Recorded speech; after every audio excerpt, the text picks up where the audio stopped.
हे काय मोल कन्सेप्ट चॅप्टर कोणता आहे?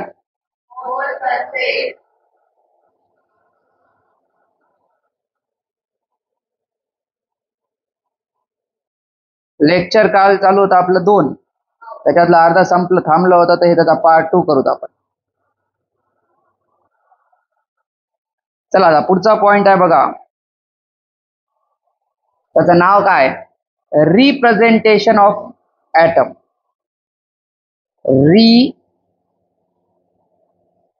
Representation of atom. आपण एलिमेंटचा सिम्बॉल देऊन त्याचं रिप्रेझेंट कसं करतो ते बघायचं. कळलं का? आता एलिमेंट देताना आपल्याला काय काय लागते? पहिल्यांदा एक तर सिम्बॉल माहित पाहिजे. जसं हायड्रोजन असेल तर आपण एच लिहितो, हेलियम असेल तर एच लिहितो. तर त्याचा पहिल्यांदा आपल्याला माहित पाहिजे सिम्बॉल रिप्रेझेंट करताना. पण सिम्बॉल सोबत आपल्याला त्याचं एक्स्ट्रा माहिती पण द्यावं लागते. जसं हेलियम लिहिलं तर मला सांगावं लागते की किती ॲटॉमिक नंबर त्याचा किती आहे? 2 आहे. तर रिप्रेझेंटेशनसाठी काय काय लागते? सिम्बॉल लागते. त्याच्यानंतर लागते आपल्याला त्याचा ॲटॉमिक नंबर माहित पाहिजे. Atomic number. ॲटॉमिक नंबरसाठी चिन्ह कोणतं असते? झेड. ॲटॉमिक नंबरसाठी चिन्ह आहे झेड. त्याच्यानंतर आपल्याला त्याचा ॲटॉमिक मास नंबर म्हणजे त्याचा वस्तुमानही माहित पाहिजे, त्याला म्हणतात मास नंबर. या 3 गोष्टी माहित पाहिजेत रिप्रेझेंटेशनसाठी. आणि मास नंबरचं चिन्ह काय? ए. तर हे लक्षात ठेवा, ॲटॉमिक नंबर जे आहे ते नेहमी खाली लिहायचा. कुठे लिहायचा? नेहमी ऑलवेज बिलो. सिम्बॉलच्या खालच्या साईडनं जे असते ते कोणतं असते? Atomic number. आणि वरच्या साईडनं कोण असते? Atomic mass number. Mass number नेहमी जास्त असते. मोठा जे आकडा आहे ते कोणता असते? Mass number. आणि छोटा जे आकडा आहे ते कोणता असते? Atomic number. मोठं वर, छोटं खाली. हे ऑलवेज बिलो अबो, वरच्या साईडनं. तर आता बघा मग हे कसं दिसते? तिन्ही सगळं लिहिलं तर समजा सिम्बॉल आता आपण माहित नाही असा एक घेऊ, सिम्बॉल एक्स घेऊ. काय घेऊ? एक्स.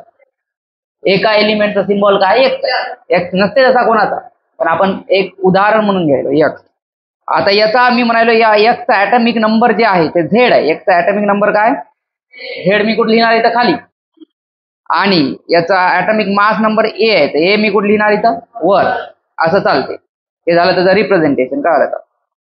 हे एकदम करेक्ट वे आहे. करेक्ट वे आहे. ठीक आहे. किंवा मग आता अजून एक प्रकारे चालते. कसं चालते बघा? दुसरा डब्बा एक्स त्याचा सिम्बॉल आहे. तुम्ही काय करू शकता? झेड खाली लिहायला, इथं खालीच लिहायचं, बरोबर आहे. पण ए इथं न लिहिता या साईडला जरी वर लिहिलं तरी चालते. ठीक आहे. हे पण करेक्ट रिप्रेझेंटेशन. हे पण करेक्ट रिप्रेझेंटेशन.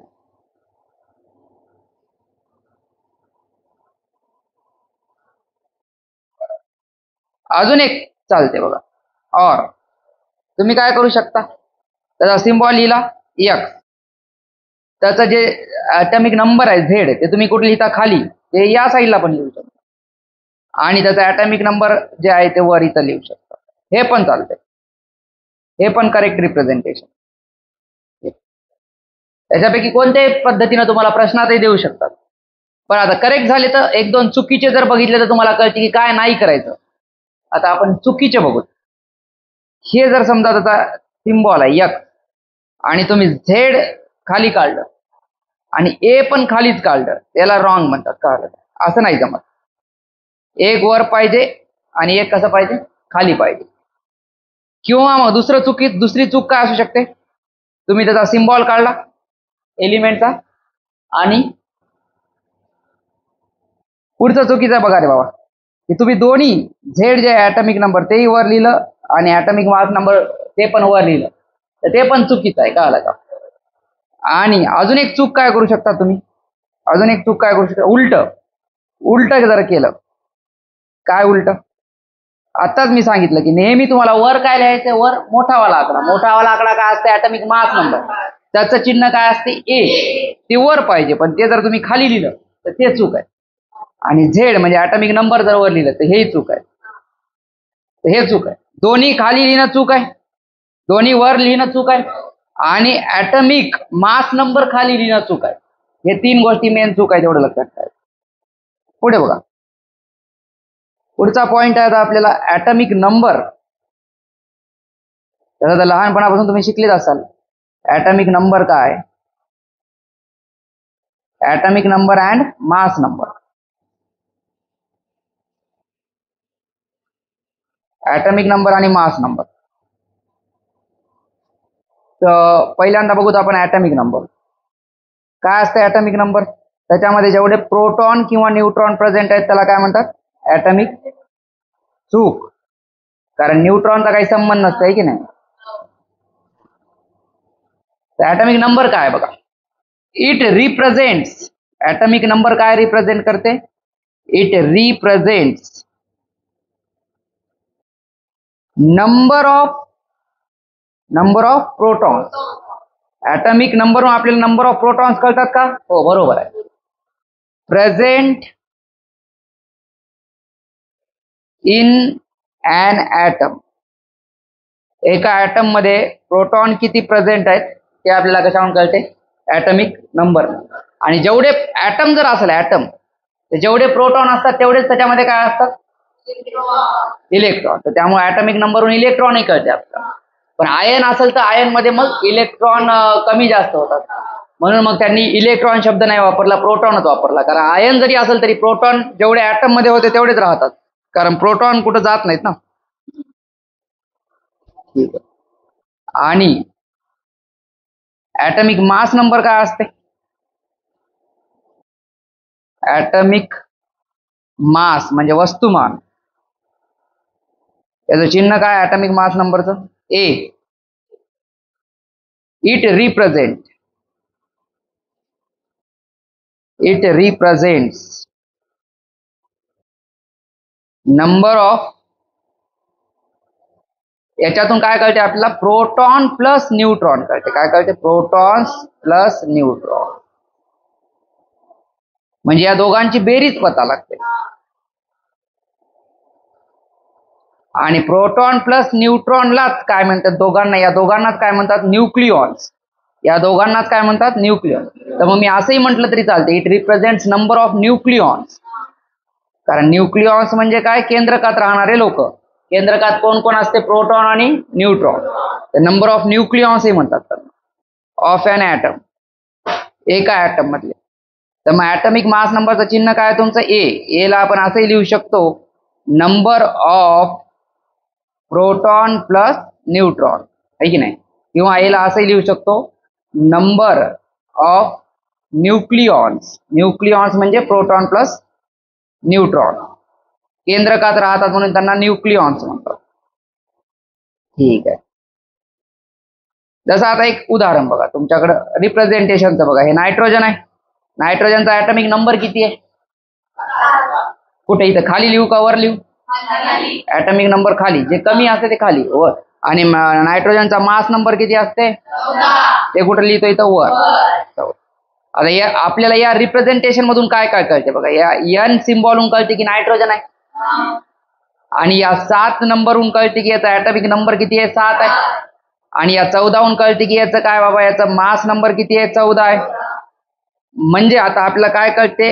ॲटॉमिक नंबर म्हणजे झेडहून काय समजते की नंबर ऑफ प्रोटॉन, की प्रोटॉन किती आहेत? 7 प्रोटॉन आहेत. 7 प्रोटॉन आहेत. आता याच्यावर चार्ज नाही म्हणजे याच्याकडे इलेक्ट्रॉन किती आहेत? 7 इलेक्ट्रॉन आहेत, कळायला आपल्याला. आणि आता आपल्याला काय समजते? न्यूट्रॉन कसे समजतात बघा. न्यूट्रॉन कसे समजतात? ॲटॉमिक मास नंबरवरून. मास नंबर म्हणजे काय? ए किती दिले तुम्हाला? 14 दिले, माहिती की नाही तुम्हाला? पण ए म्हणजेच कोण असते? मास नंबर म्हणजे कोण असते? Proton plus neutron. आता मास नंबर ए किती आहे? 14. प्रोटॉन किती आहेत? 7. प्लस न्यूट्रॉन एन ला एन. हे इकडे +7 इकडे येऊन काय होतात? -7. 14 - 7 बरोबर एन म्हणजे न्यूट्रॉन. 14 मधून 7 गेले तर किती आले? 7. तर न्यूट्रॉन पण किती भेटले मग तुम्हाला? 7. तर अशा प्रकारे तुम्ही जेव्हा रिप्रेझेंटेड, चांगलं करेक्ट जर रिप्रेझेंटेशन असेल तर त्याच्यात तुम्हाला इलेक्ट्रॉन, प्रोटॉन आणि काय समजते? न्यूट्रॉन. या सगळ्यांची तुम्हाला संख्या काढता येते, आणि सिम्बॉलून तुम्हाला समजते की ॲटम पण कोणता आहे. आता एक एक्झाम्पल बघा. हे सांगा, हे कोणत्या एलिमेंटचं चिन्ह आहे? ठीक आहे. सी कोणत्या याचं चिन्ह आहे? एलिमेंटचं सांगा. कार्बन. त्याच्यानंतर आता इथं मी लिहिलं 6. इथं मी जर 6 लिहिलं तर म्हणजे मी तुम्हाला काय सांगितलं, त्याचा काय सांगितलं प्रेरणा? ऍटॉमिक नंबर सांगितला. शाबाश. इथं जर मी 14 लिहिलं तर तुम्हाला काय समजलं आता? 14. हा संजीव, ऍटॉमिक मास नंबर कळालं. ठीक आहे. आता तुम्हाला ऍटॉमिक नंबर साठी चिन्ह कोणतं असते? ऍटॉमिक नंबर साठी, ऍटॉमिक नंबर साठी कोणतं असते? झेड. झेड किती आहे याचं? 6. ऍटॉमिक मास नंबर साठी कोणतं चिन्ह असतं? ए. ए किती आहे याचं? 14. आता जर मी म्हटलं तुम्हाला याच्यातलं मला काय सांगा? Proton comma electron and neutron, तर सांगता येतात का मग तुम्हाला? चला मला पहिल्यांदा प्रोटॉन सांगा. प्रोटॉन किती येतात? हा, प्रोटॉन किती? 6. जेवढा ऍटॉमिक नंबर तेवढेच प्रोटॉन. आता चार्ज नाहीये म्हणून जेवढे प्रोटॉन तेवढेच कोण असतात? इलेक्ट्रॉन. इलेक्ट्रॉन किती येतात? 6. ठीक आहे. आता आपल्याला काढायचे न्यूट्रॉन. न्यूट्रॉनचा फॉर्म्युला कसा तयार होते? मग ऍटॉमिक नंबर मधून, ऍटॉमिक मास नंबर मधून तुम्ही ऍटॉमिक नंबर काढा. ऍटॉमिक नंबर म्हणजे number of proton. Atomic mass number, atomic mass नंबरचं चिन्ह काय असते? ए. म्हणजे जे कोणता मोठा आकडा आहे त्याच्यातून जे छोटा आकडा आहे ते काढून टाकायचं. हे ऍटॉमिक मास नंबर आहे. ऍटॉमिक मास नंबर कोण सांगते किती आहे? हा, मायनस ऍटॉमिक नंबर किती आहे? 14 मधून 6 गेल्यावर किती येतात? तर न्यूट्रॉन किती आले? याच्यामध्ये किती न्यूट्रॉन आहेत? 8 न्यूट्रॉन आहेत. आता बघा एक पॉइंट लक्षात ठेवा.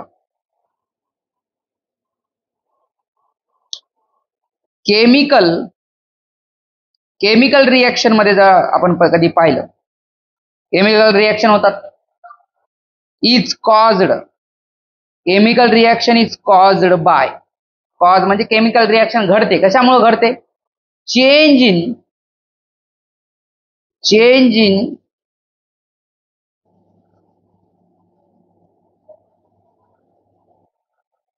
चेंज ऑफ इलेक्ट्रॉन असं करतात. तर केमिकल रिएक्शन घडताना इलेक्ट्रॉन एका ठिकाणून दुसऱ्या ठिकाणी जातात. इलेक्ट्रॉनची देवाणघेवाण होते, त्याला त्याची व्हॅलन्सी वगैरे म्हणतात, माहिती का तुम्हाला? तर केमिकल रिएक्शन होताना इलेक्ट्रॉनची देवाणघेवाण होते. पण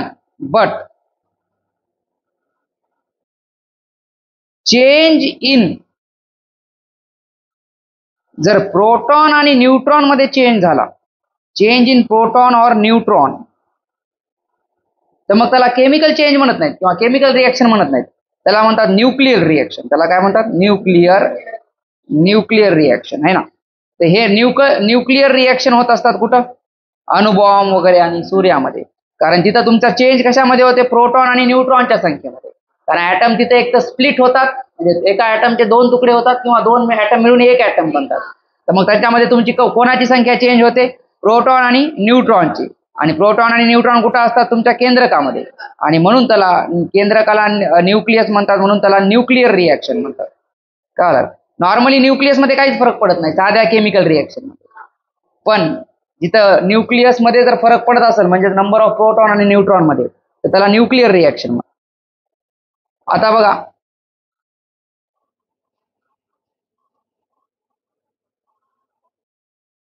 नंबर ऑफ इलेक्ट्रॉन्स कसे कॅल्क्युलेट करायचा त्याचा फॉर्म्युला बघतो.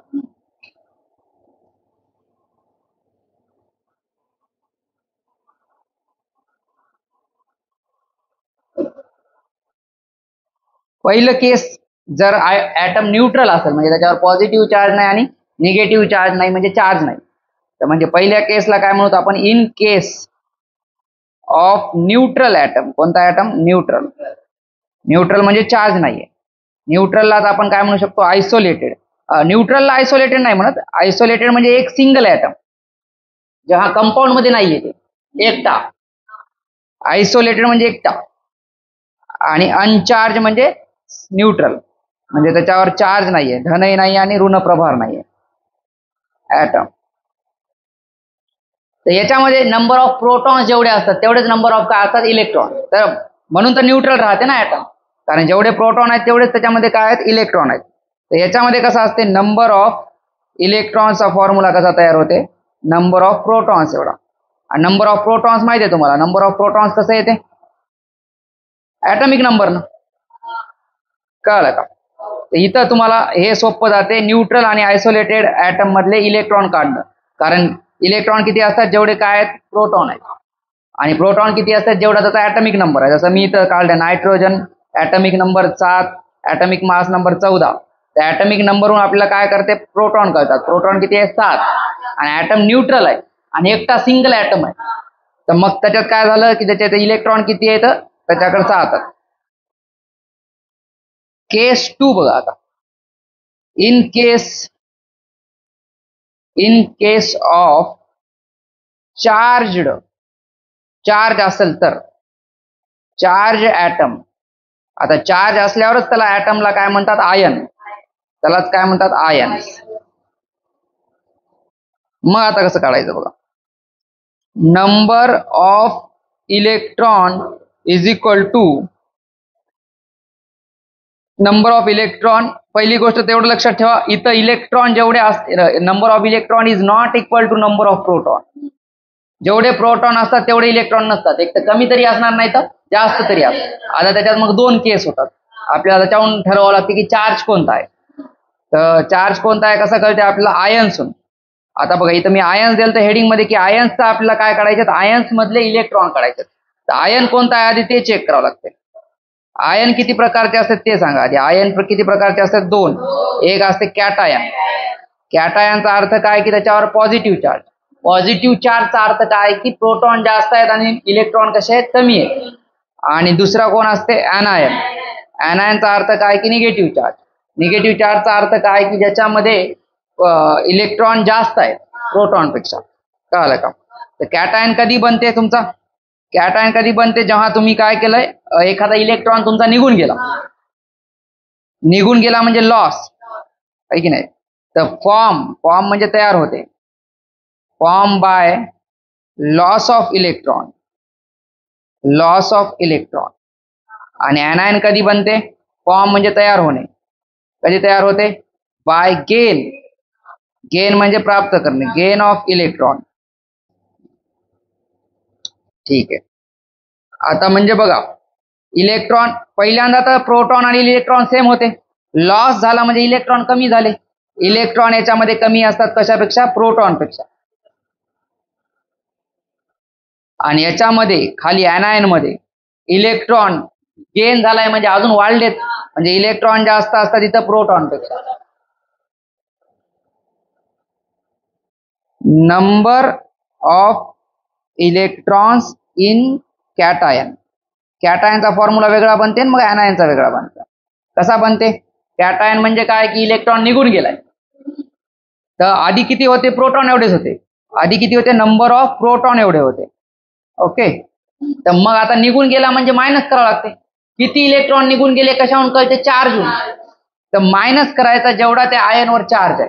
काय मायनस करायचं चार्ज जेवढा आहे. Charge on cation. त्या कॅटायनवर जेवढा चार्ज आहे तेवढे काय करायचे मायनस करायचे. जसं एक्झाम्पल बघा आधी. जर मी तुम्हाला विचारलं हे सिम्बॉल कोणाचा आहे.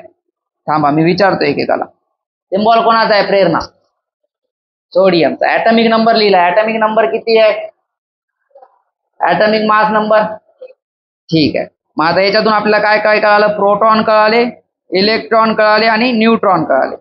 चला मला सांगा प्रोटॉन किती आहेत 11. जेवढा ॲटॉमिक नंबर तेवढे प्रोटॉन. मला सांगा इलेक्ट्रॉन किती आहेत 11. कारण इथं चार्ज नाहीये. हे न्यूट्रल ॲटम मध्ये जेवढे प्रोटॉन तेवढे इलेक्ट्रॉन. आता मला सांगा न्यूट्रॉनचा फॉर्म्युला काय. आपण कसं करतो न्यूट्रॉन की त्याचा झेड ए मायनस काय करतो झेड करतो. ए किती आहे ॲटॉमिक मास नंबर किती आहे 23. झेड म्हणजे ॲटॉमिक नंबर किती आहे 23 मधून 11 गेल्यावर किती आले. तर न्यूट्रॉन किती आले 12. तर हे झालं न्यूट्रल ॲटमचं. पण जर आता आपण जसं शिकायलो सध्या आपण कोणाचं शिकायलो कॅटायनचं काढायचं शिकायलो. तर कॅटायन जर असेल सोडियमचा तर ते कसा असतं सोडियमचा कॅटायन असा Na प्लस. त्याचं रिप्रेझेंटेशन असं करतात कळलं का. हे 11 हे 23. मग आता याच्यामध्ये प्रोटॉन किती आहेत 11. जेवढा ॲटॉमिक नंबर तेवढेच प्रोटॉन असतात. इलेक्ट्रॉन कसे आहेत बघा. आता इलेक्ट्रॉनचा फॉर्म्युला बघा. Number of proton minus charge on cation. इथं प्रोटॉन किती आहेत 11. 11 टाकले. मायनस चार्ज किती आहे एकच प्लस लिहिलेला आहे बघा, म्हणजे एकच चार्ज आहे. तर मायनस काय करायचं 1. तर मग इलेक्ट्रॉन किती आले 11 मधून 1 गेल्यावर किती येते 10. इलेक्ट्रॉन इथं 10 आहेत. आणि न्यूट्रॉनचा तर काही प्रश्नच पडत नाही. न्यूट्रॉनला काही फरक पडला का नाही. न्यूट्रॉन आधी पण तेवढेच होते. न्यूट्रॉनचा काय formula A minus Z. Atomic mass number 23. Atomic number 23 मधून 11 गेले किती उरले. तर न्यूट्रॉन अजून एक 12च आहेत. अजून एक उदाहरण घ्या बघा. मी एक इथं कॅटायन लिहितो Mg2+. त्याचा हे 12 आणि हे 24. चला आता मला सांगा प्रोटॉन कोण सांगते. हा प्रोटॉन 12. इलेक्ट्रॉन कोण सांगते 10. कसं 10. कारण आधी काय करतो आपण नंबर ऑफ प्रोटॉन लिहून घ्यायचे किती 12 मायनस चार्ज मायनस करायचा. चार्ज किती होता चार्ज इथं बघा हे 2 दिसायला तुम्हाला. 2 मायनस करायचं. तर 12 मधून 2 गेले किती उरले 10. त्याच्यानंतर पुढचं बघा न्यूट्रॉन कसं काढणार तुम्ही. Atomic mass number A minus Z. A किती आहे 24. झेड किती आहे 12. म्हणून एन किती आले.